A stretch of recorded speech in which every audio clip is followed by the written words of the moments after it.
Barra Matutina. Diálogo con justicia innovativa. Poder Judicial del Estado de Jalisco.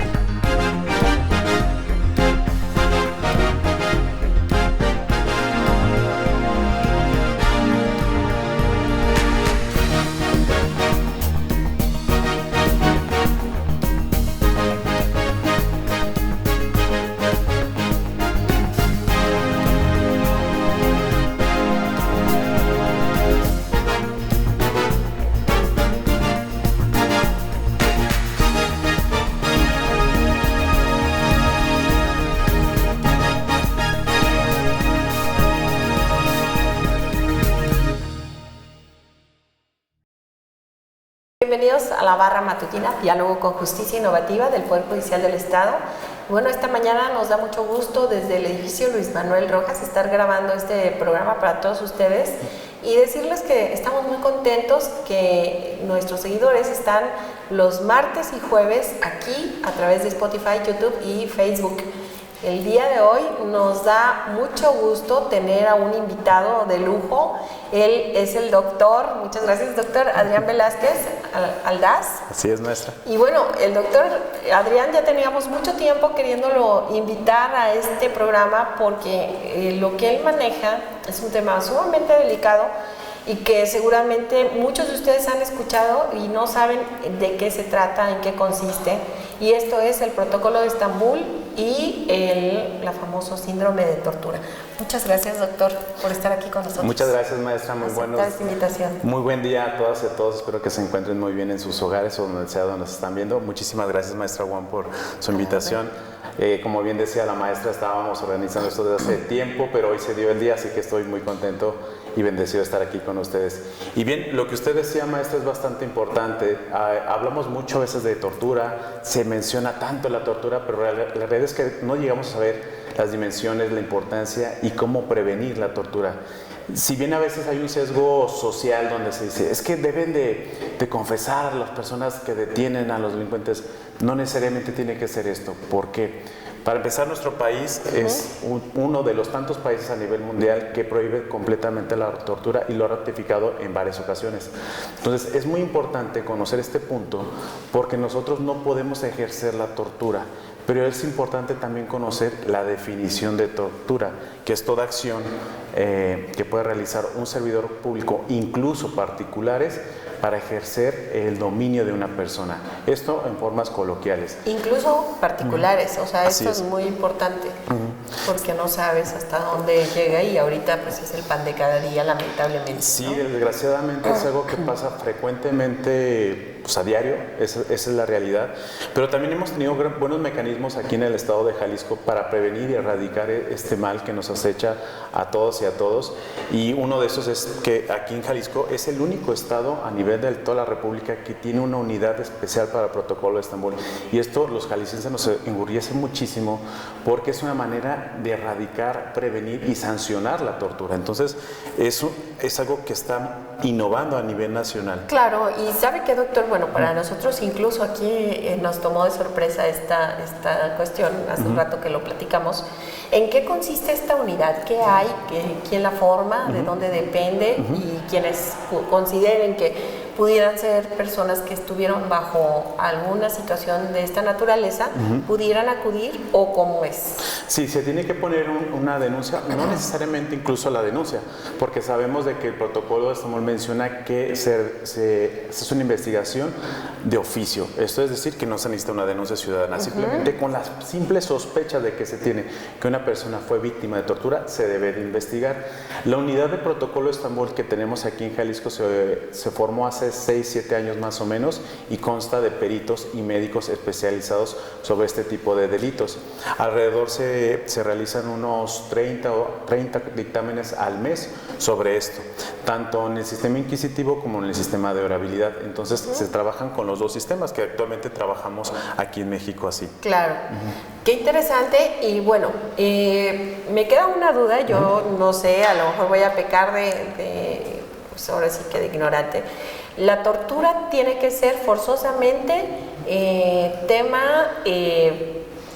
físico o puede ser psicológico? Es muy buena pregunta lo que nos hace, maestra, porque puede ser ambas y no necesariamente tiene que estar una u otra, cualquiera de las dos que estén. A veces hablamos mucho de que la física es muy evidente y sí, efectivamente es muy evidente, pero nuestro cuerpo, al ser un indicio biológico, es cambiante y lo podemos diferenciar con una persona joven o un adulto mayor.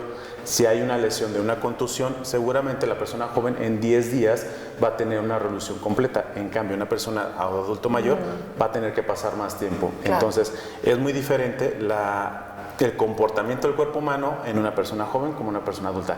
Pero también está la parte psicológica. ¿Qué pasa mentalmente? Porque la tortura abarca tanto la parte psicológica como la parte física y nosotros evaluamos los dos. Si bien es cierto que tenemos psicólogos para este tipo de dictamen, yo como médico también estoy viendo esa parte y el psicólogo también va a la parte clínica, porque es un dictamen colegiado, es un trabajo que hacemos en conjunto, es multidisciplinario. Eso también tiene algo de importancia porque se trabaja en conjunto, no es solamente una decisión de un psicólogo o de un médico, sino es en conjunto. Claro, para determinarla entonces es necesario solicitar el dictamen de un perito, un experto. Así es. ¿Quiénes son las personas idóneas para determinar que hay un síndrome de tortura? Le comento por lo siguiente, durante 24 años fui jefa de los peritos aquí en el estado. Entonces me pedían un sinfín de especialistas que no contaban con el conocimiento y entonces aperturamos un área muy específica de peritos expertos en síndrome de tortura y que tienen que ver con el ámbito psicológico. No sé si es el idóneo, porque también veo pues que está la medicina legal. Así es. ¿Cuáles serían los expertos y qué perfil deberían de tener estas personas? El manual es muy claro, cualquier persona idónea, esto quiere decir cualquier psicólogo o enfermera, pero la realidad es de que sopesa mucho la experiencia y el perfil que tenga ese psicólogo y ese médico. Entonces, hoy por hoy, sí, cualquier persona, incluso podemos hablar de un odontólogo, una enfermera, un enfermero, cualquier personal de salud, pero aquí la importancia y lo que yo resalto más es la experiencia y la perfilación que tenga esa persona, porque el juez va a sopesar eso, ¿no? A ver, ¿quién tiene más experiencia? ¿Quién ha dictaminado más sobre esto y conoce del tema? Aquí está un personal de salud que es la primera vez que realiza un dictamen. Hemos estado hablando de síndrome de tortura, pero cuando hablamos de protocolo de Estambul, ¿a qué se refiere? ¿Exactamente es un manual, un documento en donde está establecido todo esto? Así es un manual de investigación eficaz sobre la investigación de posibles casos de tortura. Ese es el nombre oficial. Ya después lo cambiamos a protocolo de Estambul, que es la parte más concreta, más simple, pero es un manual. Y al decir que es un manual, es como una receta que yo voy siguiendo. No es a pie de la letra, sino me da las directrices mínimas necesarias para yo hacer mi función como perito investigador. Una especie de protocolo de actuación de cómo deben de seguir. Ahora, ¿por qué de Estambul viene este nombre históricamente? Sí, fíjese que hubo una persona que estaba detenida en la prisión de Estambul. No recuerdo bien el nombre, estaría echando mentiras, no lo recuerdo bien. Pero en 1996 él es detenido y fue torturado por un tiempo de bastante tiempo, con contusiones, privación del sueño, del alimento. Entonces pasa esto a las autoridades nacionales e internacionales y por un periodo de 3 años, de 1996 a 1999, varios países, varias organizaciones trabajan en este manual de protocolo de Estambul y sale publicado a finales de 1999 y en el 2000 México fue el primer país en sumarse a este manual y lo vuelve a rectificar en el 2008, 2010 aproximadamente. Hoy por hoy también tenemos, maestra, la segunda versión o 2.0 del manual de protocolo de investigación. Sabemos que los derechos humanos han avanzado, que somos más conscientes de los derechos humanos y hoy este manual, que de inicio fue en 1999, se agrega a personas menores de edad y la comunidad LGTB. Ah, excelente. Sí. O sea que hoy se ha extendido a grupos prioritarios como estos. Muy bien. ¿En dónde podemos encontrar esta versión del protocolo? ¿Está ya accesible en internet? Está accesible para todo público, está en inglés, todavía no está traducido al español. Siempre digo, hay que tener cuidado porque tal vez yo pueda hacer la traducción literaria y no es lo que tengo que hacer, tengo que esperar lo oficial. Pero ya se cuenta publicado en la Organización Mundial de la Salud y tanto también como en la ONU. Y bueno, hablando de estos temas, bueno, me gustaría que nos presuma, porque siempre hago la pregunta, a ver, Sí. ¿quién es la persona que nos está acompañando? Y yo sé que Adrián Velázquez Salas es una persona que se ha preparado muchísimo en estos temas, pero que recientemente estuvo en la ONU como Así es. invitado Sí. en estos temas. Entonces, Sí. platícanos y compártanos. Pues fue un logro, la verdad, muy grande en lo personal.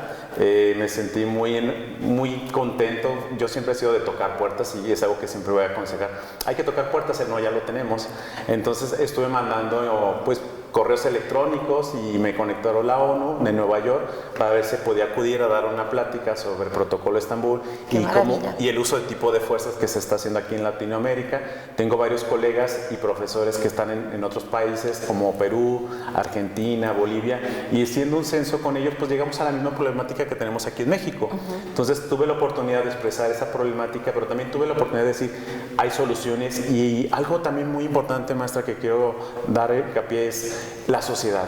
Desgraciadamente a veces como sociedad creemos que al delincuente se le debe de maltratar, se le debe de humillar, se le debe de lastimar, y no es así, porque estamos haciendo una parte no humana. Y yo un ejemplo que puse en la ONU fue, ¿qué tal que tu ser querido, el mayor ser querido que tengas, sea detenido por un señalamiento y sea torturado? No nos va a parecer. No, Entonces claro. tenemos que partir de esa manera, de los derechos humanos, de ser integrales y sí, buscar una justicia, pero no una venganza. Claro, y eso es muy difícil hoy en día. Creo que también estamos rodeados de muchísima información a través de los medios de comunicación, el internet, incluso los propios juegos estos que hay. Sí, bélicos, ¿no? Apología del delito. Que vemos como lo más natural del mundo. Entonces, incluso todos los crímenes que se están dando en estos momentos, y que se han dado incluso hasta en parricidios, infanticidios, feminicidios, Sí. pues cada vez son peores y lo ven como y esto que algo usted menciona, natural. maestra, es alarmante porque Por supuesto. socialmente hay mucha indiferencia al dolor, a la injusticia, la violencia. Y esto es sumamente peligroso. Cuando yo tengo una postura de que estoy a favor o en contra de algo, ok, ahí está mi postura, pero cuando soy completamente indiferente, estoy siendo permisivo y estoy siendo también parte de ese problema. Claro. Entonces, el hecho de que yo no haga nada ante un acto de injusticia me hace parte del problema. Por supuesto. Doctor, ¿cómo podríamos prevenir todo este tipo de situaciones? Yo sé que una de esas podría ser este medio que es la difusión, pero hay algunos lugares, centros en donde la gente podría acudir y determinar, para los que no tengan acceso al inglés, que no se les dé, y que digan, bueno, esto está situado dentro de un síndrome de tortura, que está además contenido en el protocolo de Estambul. Yo supongo que ha de haber algunas traducciones ya previas. ¿Algún libro, alguna literatura que nos pueda usted recomendar? Hay muchísima literatura. De hecho, pueden ustedes buscarlo en Google, pongan protocolo de Estambul y les va a aparecer la versión número 1. Les digo, si ¿Y está en español ya? Sí, está en español. De hecho, está traducido en más de 90 idiomas, la versión número 1. La 2 todavía falta por traducir. Todo esto de la pandemia ha retrasado un poco la situación, pero se encuentra actualmente en cualquier medio digital. Y que las personas tengan acceso, ¿verdad? Y que conozcan sobre todo. ¿Hay algún punto de contacto con usted en donde alguien quisiera a lo mejor hacer alguna consulta? Sí, o claro, algo? claro que sí. Le paso mi Instagram, es Adrián Aldaz, médico forense, allí con todo gusto, o igual con medio de este programa, con todo gusto. Creo que lo importante no es solamente divulgar, sino ser parte y conectarnos con las personas que pueden ser vulnerables o que están en una situación crítica, o simplemente transmitir esta información. Creo que es la mejor semblanza que podemos hacer actualmente. Claro, muchísimas gracias. Pues ya me gustaría comprometerlo próximamente a que todas las novedades, y cuando esté este protocolo también ya un poco más actualizado en cuanto a traducciones y demás, pues podamos venir y hacer una charla más completa, específica sobre en qué casos procede, qué hay que hacer, porque también eso es bien importante. Acudes ante una autoridad y te dice, bueno, es que vamos a mandar la reposición del procedimiento porque no está bien integrada la carpeta de investigación, y todo esto, bueno, luego desanima mucho a la gente. Pero fíjese, maestra, que eso es un sesgo social y jurídico que tenemos. Yo siempre parto de que el ciudadano no está obligado a demostrar que lo torturaron, sino el Estado está obligado a que siempre se le respetó los derechos humanos. Claro. Es darle este giro de importancia. O sea, yo como... Y siempre es al revés. Sí, siempre pareciera que es al revés. El imputado y demás son los que quieren demostrar. No, tienen que demostrar. Tu Estado demuestra que siempre se le respetó los derechos humanos. Claro. Eso es muy importante. Y también algo que quiero mencionar, maestra, que hablamos mucho de los derechos humanos, pero no los conocemos. Créanme, cuando yo hago la pregunta que les digo cuántos artículos son en los derechos humanos, no me saben contestar. O sea, hablamos simplemente del sentimiento de decir mis derechos humanos, pero claro, es más allá de decir mis derechos humanos, porque para empezar, los derechos humanos no se trata de mí, sino se trata de cada uno de ustedes, ¿no? Y hablando de eso, yo creo que aquí voy a hacer un anuncio, que el Poder Judicial del Estado, a través del Supremo Tribunal y del Consejo de la Judicatura, forman parte de la Red Internacional de Derechos Humanos y Derecho Internacional Humanitario, y de esta manera se promueven justamente toda esta información. Se llevan a cabo foros. Acabamos de tener en la Feria Internacional del Libro uno de estos foros, consistente en 2 mesas que hablan de todo derechos humanos. Además, en el mes de septiembre tuvimos a bien ya llevar el 5º Congreso Internacional de Derechos Humanos y Derecho Internacional Humanitario, en donde hoy se dio la posibilidad de hablar de diversidad e inclusión. Y tuvimos diversas foros, diversas paneles. Uno de los paneles más importantes fue el de disminución de discursos de odio. Sí. En esta disminución de discursos de odio, muchos de ustedes seguramente van a recordar que tuvimos como invitado nada más ni nada menos que al magistrado Osiel Baena Saucedo, y que nos lamentamos muchísimo todo lo que sucedió, porque él vino a explicar precisamente todo de lo que era objeto de burlas, era objeto de... Y bueno, lo platicó no con esa característica que tenía como tiktokero, sino como todo un profesional del derecho, y además como todo un profesional del conocedor y de persona, ¿no? De lo que vivo el día a día. Impresionante. Sí, de lo que vivo el día a día. Entonces, después de esto, a un mes y medio, el 5 de octubre, se transmitió su plática, su conferencia aquí con nosotros, la entrevista que le hice, y al 13 de noviembre ya lo habían matado.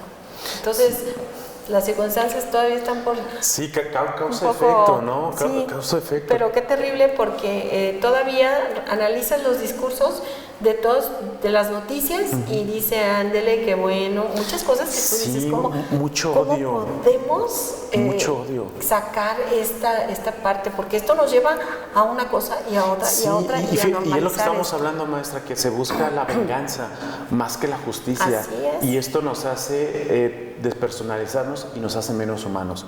En la venganza, no buscar la justicia.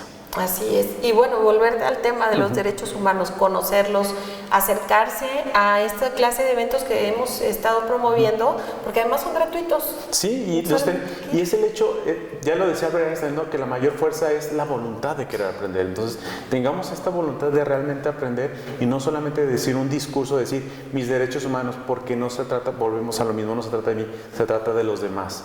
Así es. Bueno, pues doctor, de verdad ha sido un placer tenerlo con nosotros. Nos da muchísimo gusto que nos haya acompañado y que podamos trascender a través de estas charlas y poder impactar en las personas que nos están viendo, pues para que también tengan acceso a esta información.